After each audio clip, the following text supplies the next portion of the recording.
The World as Will and Representation, by Arthur Schopenhauer.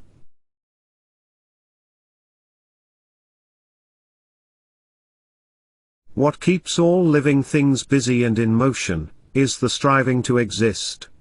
But when existence is secured, they do not know what to do. That is why the second thing that sets them in motion, is a striving to get rid of the burden of existence, not to feel it any longer, to kill time, i.e. to escape boredom. The life of every individual, viewed as a whole and in general, and when only its most significant features are emphasized, is really a tragedy, but gone through in detail it has the character of a comedy. Die Welt ist meine Vorstellung.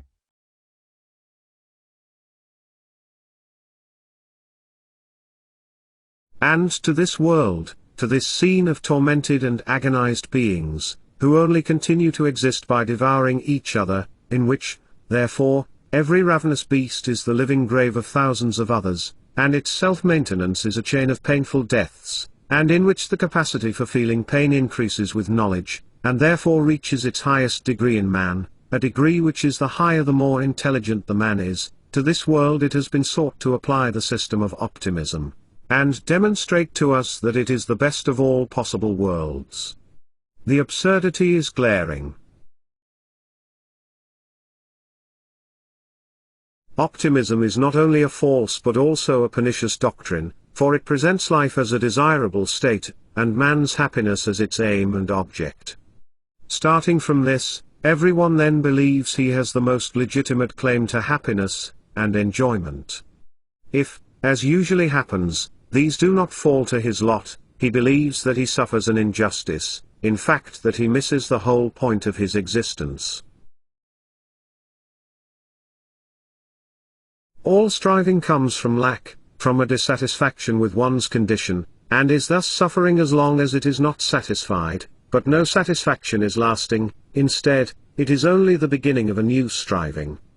We see striving everywhere inhibited in many ways, struggling everywhere, and thus always suffering. There is no final goal of striving, and therefore no bounds or end to suffering. Everything is beautiful only so long as it does not concern us. Our greatest sufferings do not lie in the present, as intuitive representations or immediate feeling, but rather in reason, as abstract concepts, tormenting thoughts. Boredom is certainly not an evil to be taken lightly. It will ultimately etch lines of true despair onto a face. It makes beings with as little love for each other, as humans, nonetheless seek each other with such intensity, and in this way becomes the source of sociability. To have lost what cannot be missed is clearly no evil. The past and the future, considered apart from the consequences of their content, are empty as a dream, and the present is only the indivisible and unenduring boundary between them.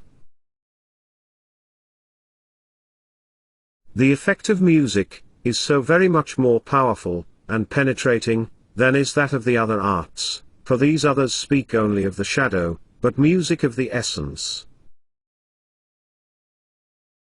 Life itself is a sea full of reefs and maelstroms, that a human being takes the greatest care and caution to avoid. He uses all his efforts and ingenuity to wend his way through, while knowing that even if he is successful, every step brings him closer to the greatest, the total, the inescapable and irreparable shipwreck, and in fact steers him right up to it, to death.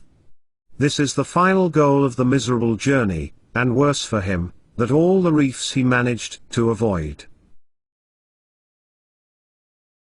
Every time a man is begotten and born, the clock of human life is wound up anew, to repeat once more its same old tune that has already been played innumerable times, movement by movement, and measure by measure, with insignificant variations. There is only one inborn error, and that is the notion that we exist in order to be happy. So long as we persist in this inborn error, and indeed even become confirmed in it through optimistic dogmas, the world seems to us full of contradictions. Whatever torch we kindle, and whatever space it may illuminate, our horizon will always remain encircled by the depth of night.